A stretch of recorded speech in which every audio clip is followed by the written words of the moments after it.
Segundo Samuel, capítulo 21. Vingados os gibeonitas. Houve em dias de Davi uma fome de 3 anos consecutivos. Davi consultou ao Senhor e o Senhor lhe disse: há culpa de sangue sobre Saul e sobre a sua casa, porque ele matou os gibeonitas. Então chamou o rei os gibeonitas e lhes falou: os gibeonitas não eram dos filhos de Israel, mas do resto dos amorreus. E os filhos de Israel lhes tinham jurado poupá-los. Porém Saul procurou destruí-los no seu zelo pelos filhos de Israel e de Judá. Perguntou Davi aos gibeonitas: que quereis que eu vos faça? E que resgate vos darei para que abençoeis a herança do Senhor? Então os gibeonitas lhe disseram: não é por prata nem ouro que temos questão com Saul e com sua casa, nem tampouco pretendemos matar pessoa alguma em Israel. Disse Davi: que é, pois, que quereis que vos faça? Responderam ao rei: quanto ao homem que nos destruiu e procurou que fôssemos assolados, sem que pudéssemos subsistir em limite algum de Israel, de seus filhos, se nos deem 7 homens, para que os enforquemos ao Senhor em Gibeá de Saul, o eleito do Senhor. Disse o rei: eu os darei.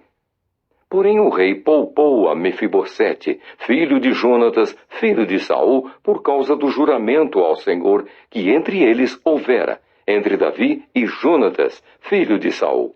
Porém tomou o rei os 2 filhos de Rispa, filha de Aiá, que tinha tido de Saul, a saber, a Armoni e a Mefibosete, como também os 5 filhos de Merabe, filha de Saul, que tivera de Adriel, filho de Barzilai Meolatita, e os entregou nas mãos dos gibeonitas, os quais os enforcaram no monte perante o Senhor. Caíram os 7 juntamente. Foram mortos nos dias da ceifa, nos primeiros dias, no princípio da ceifa da cevada. Então Rispa, filha de Aiá, tomou um pano de saco e o estendeu para si sobre uma penha, desde o princípio da ceifa até que sobre eles caiu água do céu. E não deixou que as aves do céu se aproximassem deles de dia, nem os animais do campo de noite. Foi dito a Davi o que fizera Rispa, filha de Aiá e concubina de Saul. Então foi Davi e tomou os ossos de Saul e os ossos de Jonatas, seu filho, dos moradores de Jabes Gileade, os quais os furtaram da praça de Bet-Seã, onde os filisteus os tinham pendurado, no dia em que feriram Saul em Gilboa.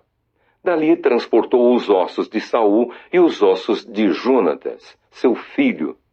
E ajuntaram também os ossos dos enforcados.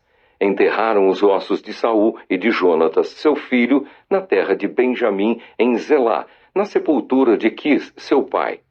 Fizeram tudo o que o rei ordenara. Depois disto, Deus se tornou favorável para com a terra. Gigantes mortos pelos homens de Davi. De novo fizeram os filisteus guerra contra Israel. Desceu Davi com os seus homens e pelejaram contra os filisteus, ficando Davi muito fatigado. Isbi-Benob descendia dos gigantes. O peso do bronze de sua lança era de 300 ciclos e estava cingido de uma armadura nova. Este intentou matar a Davi. Porém Absai, filho de Zeruia, socorreu-o, feriu o filisteu e o matou. Então os homens de Davi lhe juraram, dizendo: nunca mais sairás conosco a peleja, para que não apagues a lâmpada de Israel. Depois disto, houve ainda em Gobe outra peleja contra os filisteus. Então Sibicai, o Uzatita, feriu Asaf, que era descendente dos gigantes. Houve ainda em Gobe outra peleja contra os filisteus. E Elanã, filho de Jaare-Oregim, o Belemita, feriu a Golias, o Geteu, cuja lança tinha haste como eixo de tecelão. Houve ainda outra peleja. Esta foi em Gate, onde estava um homem de grande estatura, que tinha em cada mão e em cada pé 6 dedos, 24 ao todo. Também este descendia dos gigantes.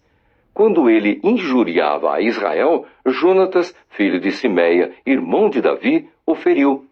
Estes 4 nasceram dos gigantes em Gate, e caíram pela mão de Davi e pela mão de seus homens.